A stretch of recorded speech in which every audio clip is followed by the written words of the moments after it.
We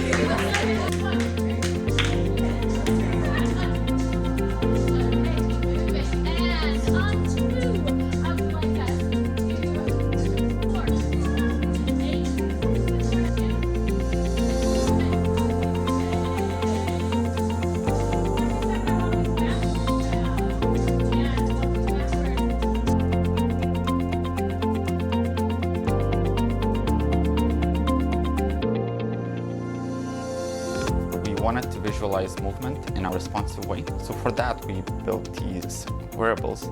This one has a battery, a charger, and all the other necessary components inside. So that means we could actually visualize body movement in space. So since this one's only capable of displaying a movement in a single location, we use these base stations that have 8 time-of-flight sensors. The range of these sensors is 4 meters. That means if this is put on the floor, we have a diameter of 8 meters that people could stand around. And then we can visualize sound, different visuals, and how people just traverse space overall.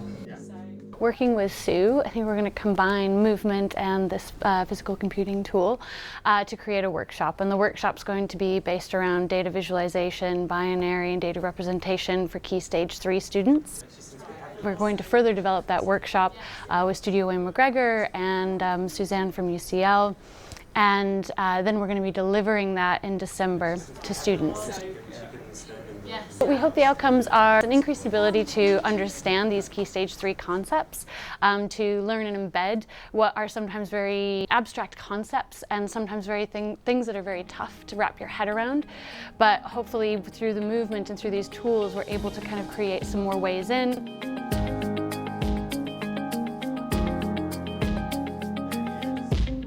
Key Stage 3 is the part where students will be making decisions about their next steps in their education, and a lot of the time they feel that computing isn't something that's relevant to them or interesting to them, and hopefully presenting it in a completely different way will show them that actually it can be really creative, it can inform decisions about what they might do in other areas of their interests, sports, drama, music, choreography, art, all sorts of areas.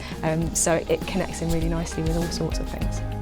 I think it's also important to say that if dance will help more girls be interested in computing, then perhaps computing with dance will help more boys be interested in dance.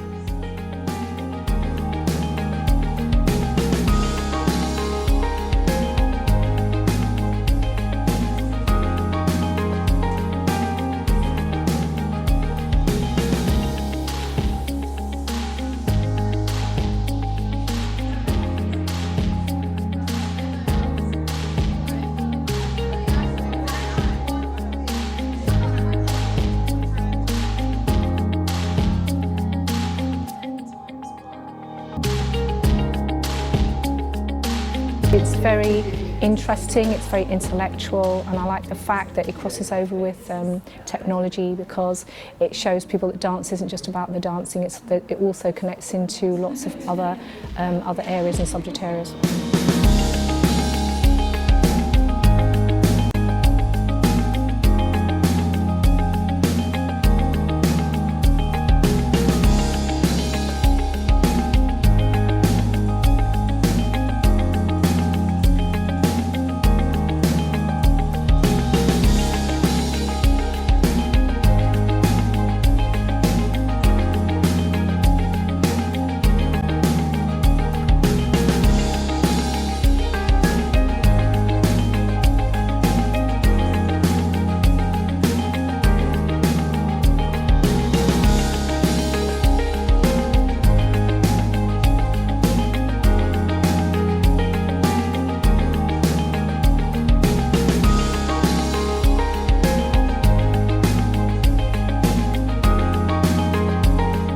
We always have conversations and meetings about looking at this curriculum and that curriculum and how things tie in and what we could possibly do. And then most of the time nothing ever comes of it.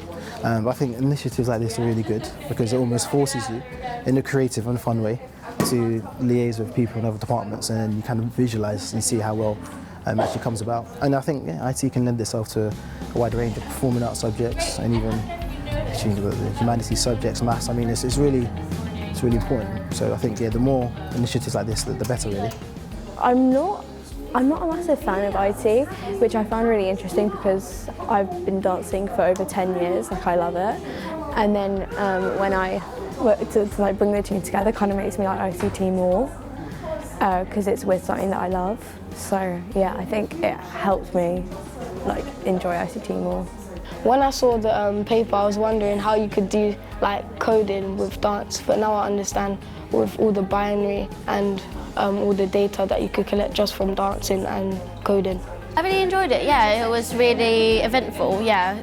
We did a lot of coding and then we did a lot of dancing, which was quite good, yeah. I thought like binary and all this pixel and resolution stuff was all like ICT and on computers and stuff.